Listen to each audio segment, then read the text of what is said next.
George stole the show as the Cambridge family arrived in Canada, ignoring waiting dignitaries by waving excitedly at a landing helicopter.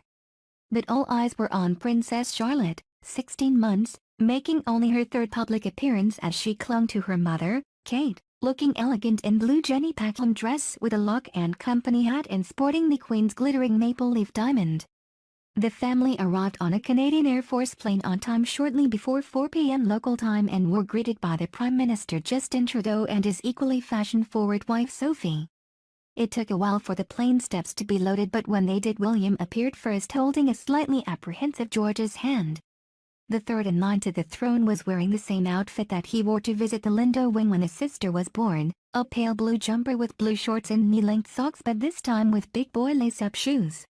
Charlotte, carried in her mother's arms, wore a pretty patterned white dress with blue shoes and a blue bow in her hair. She seemed pleased to be cooed over by the waiting dignitaries and showed little sign of having just disembarked from a 10-hour flight from the UK. George, his blonde hair combed down, was slightly more hesitant than his sister and required a little more encouragement from both his father and mother. He twisted and turned slightly anxiously as they chatted to the Prime Minister and his wife, craning his neck to look at the other aircraft on the military base.